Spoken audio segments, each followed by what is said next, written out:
Hello, tonight's story is Daniel in the Lion's Den from the book of Daniel chapter 6. This story is from my big book of Bible stories written by Phil Smouse. Well, hello there again, getting ready for bed? Oh, would you like to hear one more quick story instead? Then hold on to your bear or your beanie bag buddy, get comfy and snug, and we'll sit back and study. The tale of a godly, good government guy. A government guy who would not cheat or lie. No, really, it's true. He did and he was. I'm not making it up, and I wouldn't, because God expects truth.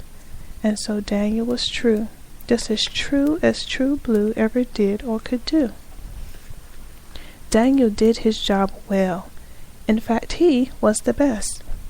He was honest and truthful, wise, thoughtful, and blessed.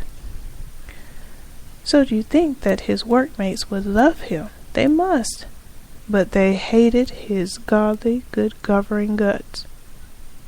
So those grouchy old guys took their grumpy gray heads, and they thought of a plan to destroy Dan instead. They'd catch him red-handed, smack dab in the act of some low-down and dirty misdeed. But in fact, though they slinked and they spied, and they privately eyed every deed Daniel did and each thing that he tried, all those grumpy old goobers could not find one tad or wee slender small thing Daniel did that was bad.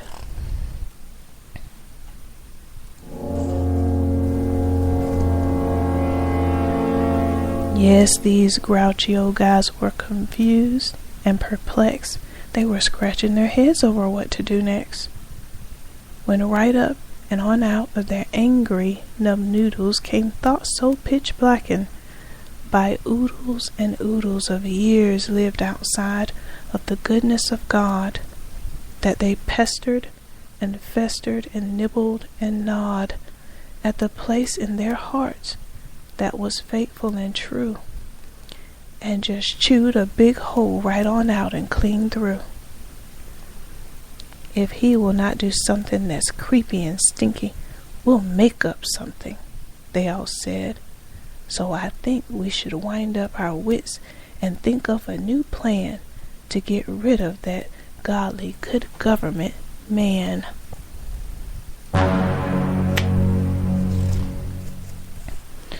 So the very next day, they marched up to the king. And they smiled a big smile as they started to spring their deceitful, dishonest, despicable trick. But the king never knew it. It was over that quick.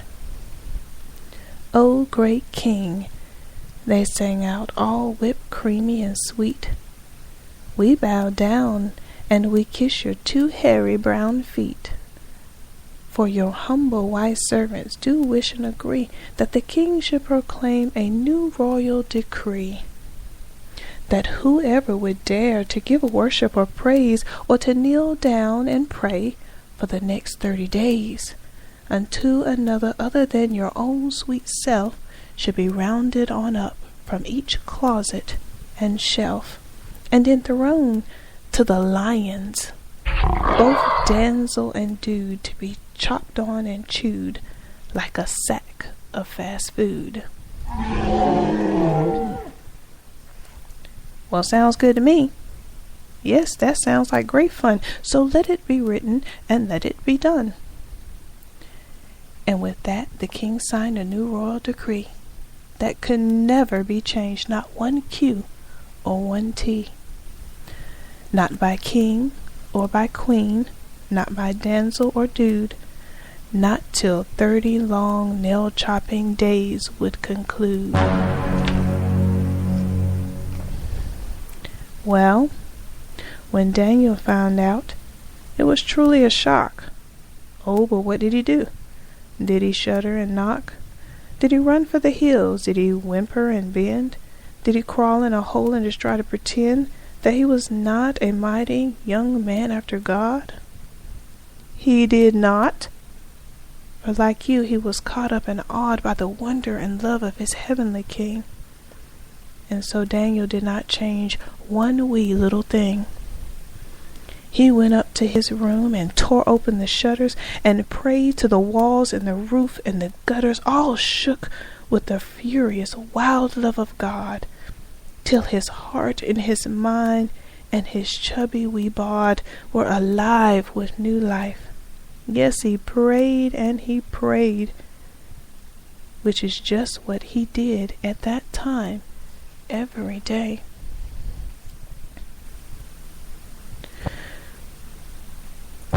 So they rounded him up like they said that they would. Oh, those grumpy old guys thought they had him but good. For the king had no choice.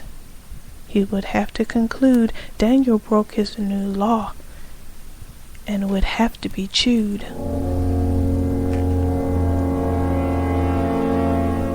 Yes, the king knew that Daniel was faithful and true. He was true as true blue ever did or could do.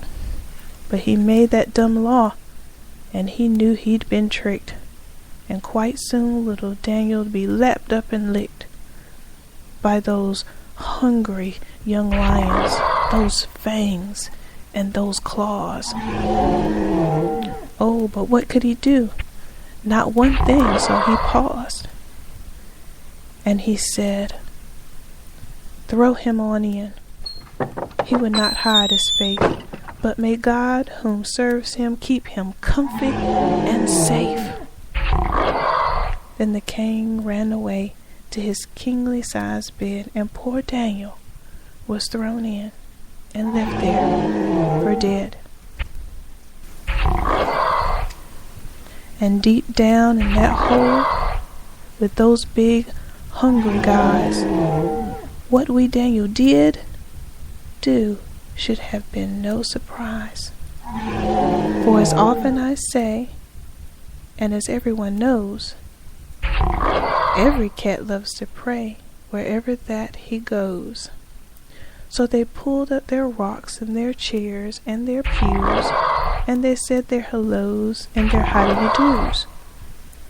And they passed the whole night, the whole godly good time, in Isaiah 11, verse 6 through verse 9.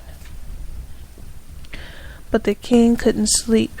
He was up the whole night just a-tossing and turning the way that you might if your very best friend was alone in the zoo, all because of a dippy thing done just by you. So he ran to the den and tore open the door, and he yelled, "Dan, are you down there?" Dan yelled back, "Oh, sure. We were just going to close with a quick word of prayer, and then once we clean up, I'll be out and right there." Now, as you surely know, having church the whole night can work up a powerful, strong appetite. So when Daniel walked out, guess who got thrown in? Well, just leave it at that. Liars never do win. The end.